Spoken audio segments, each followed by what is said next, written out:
Hello everyone, welcome back to another video where today we're going to be going over the latest news from Doctor Who magazine. But before that, I just want to say I apologise for my recent absence. I'll be honest, January's been a bit of a naff month, just mental health stuff. Nothing too serious, nothing to worry about. But I've just not been in the video making mood particularly, which is unusual for me. Not to mention, there hasn't been a ton of Doctor Who news to talk about. I mean, I have missed the Verada see-through stuff, which I will cover in tomorrow's video, with regards to her filming and also the ongoing sort of stuff with like Millie Gibson. So that's going to be covered tomorrow. But today we're going over the main news that I've read from Doctor Who magazine. As you all know, I buy both a digital and physical copy.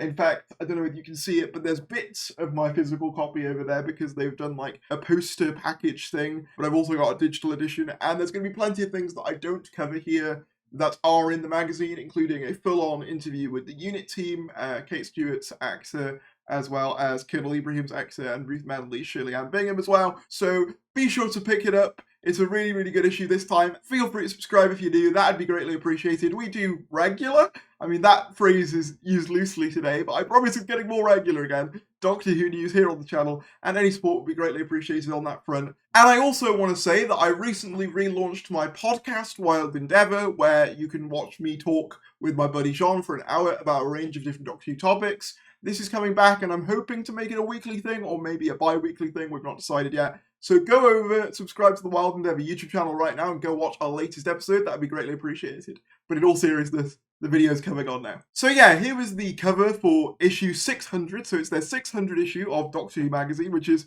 a momentous occasion. I'm not actually sure when the magazine started. I believe late 70s. Someone can probably tell me in the comments. But yeah, 600 issues is crazy. And to celebrate the milestone, they decorated the entire TARDIS set with every single issue of Doctor Who magazine. And the result is an absolutely fabulous cover. One of my favourite covers Doctor Who magazine have done in recent years, and there's a whole video on the Doctor Who magazine Twitter account, as well as a documentation within the magazine as to how this was all achieved.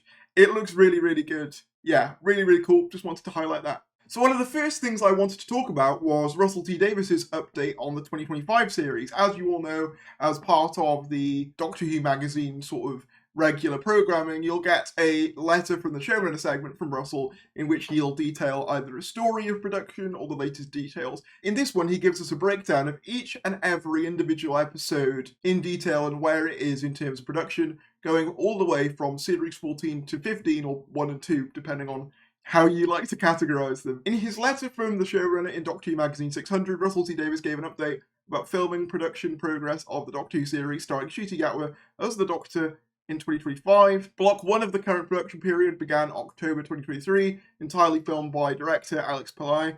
The block was dedicated to filming the 2024 Christmas special. The editing on the special should be locked down by now, and the FX begun, according to Davies.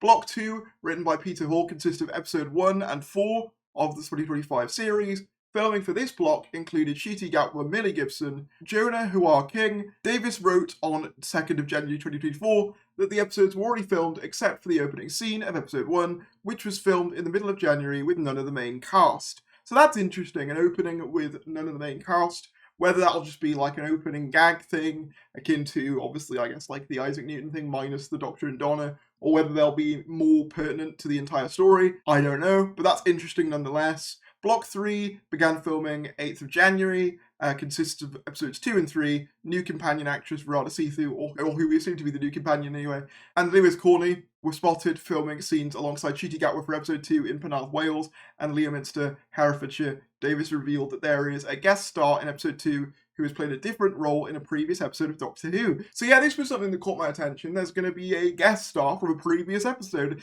Now, the way he said it, I don't think that'll be like anyone major, like John Sim returning or anything like that. Possibly it could be someone in the vein of what we've already had with the Duchess, who is played by Indira Varma, who is the same actor as Susie from Torchwood. Block 5 is rumoured to be directed by Ben A. Williams, since Davies wrote that episode 5 already had methodology meetings and episode 6 script is being readied. Block 5 contains these episodes. This leaves Block 6 with episode 7 and 8 of the 8-episode series. Davies revealed that the episode 7 script sits waiting, i.e. it's done, while promising that as of the 2nd of January, the episode 8 script would be written soon. And he also detailed where the series 14 episodes were in terms of their post-production. So a really, really good section. And it is just mad to think of how far ahead these things are being planned out. And I do personally feel a lot of comfort in that, knowing that Doctor Who's being planned out in advance. Obviously, I know it creates some issues, as we've kind of run into, but there are the benefits of a more coherent vision for the show. One of the other things that Russell T Davies said in his letter was season 1 was originally planned for January of 2024, so last month at the time of recording this. Unfortunately though, due to the extensive but essential post-production schedules, it couldn't work. FX work takes a long time and Russell didn't want to rush the season out, henceforth it's May instead.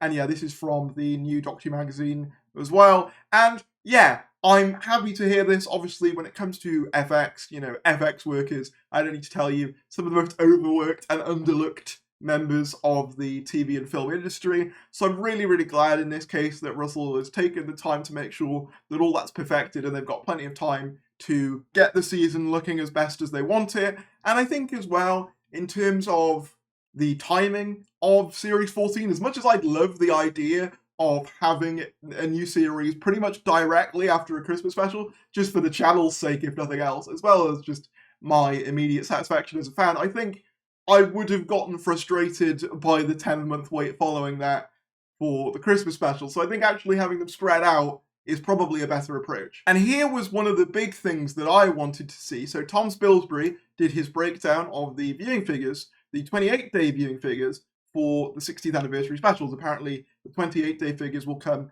in the next issue for Church on Ruby Road, but these are the official 28-day figures from Doctor Who magazine, obviously I assume taken from the BARB for these episodes. Now, one discrepancy I do want to clear up is that in a previous video I did say that I think the Star Beast reached 9.5 million, and apparently that includes people who watched it more than once, and might include like BBC Three repeats. I'm not too sure on that, whereas the BARB only counts like, individual households, or at least logins. I don't know how it works, but that makes more sense. Anyway, according to this, 28-day figures, the Star Beast had 8.36 million, which sounds huge, and it is.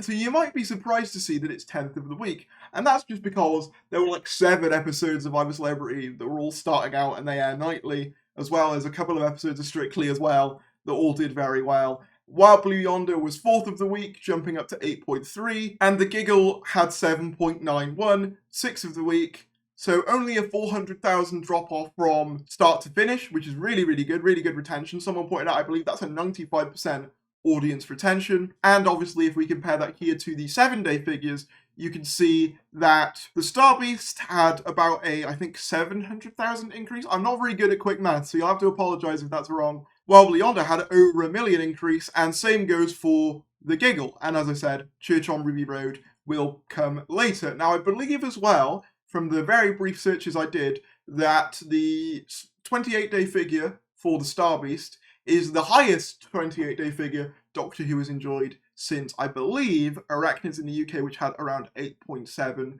and then Saranga Conundrum had about 8.32, and this has 8.36. So we're back up to those 28-day numbers from 2018, which is actually kind of underselling it a bit, because 2018's viewing landscape and 2024's viewing landscape, or 2023 in this case, is vastly different. So the fact that we're back up to those heights of Series 11 is very, very good. Millie Gibson did have a full interview in Doctor Who magazine, as I said. However, there wasn't much new gleam from it. It's mainly just a really, really nice interview with the actress, and there wasn't any confirmation surrounding her future with the show, although they do mention that she is part of season 2, which we know from filming. But she did say this at the end of the interview, Millie Gibson to Doctor Who magazine, on what Doctor Who fans have in store, and she said, a twist, there's always a twist. And then Doctor Who Productions here posted this character who we all assume to be some sort of twist villain or something like that. And yeah, so in terms of the Millie Gibson interview, apparently this was done around last year during 2025 filming. So this would have been before a lot of the, kind of reports about her leaving the show would have come out. Again, I'll be doing a whole video on this tomorrow, because I kind of want to talk about, possible reasons why they might not have covered it yet, or whatever. But interesting nonetheless. But that's all I have to say. If you did enjoy the video, be sure to give it a like, comment down below your thoughts. I'm sorry I've been away for so long, and I will see you later.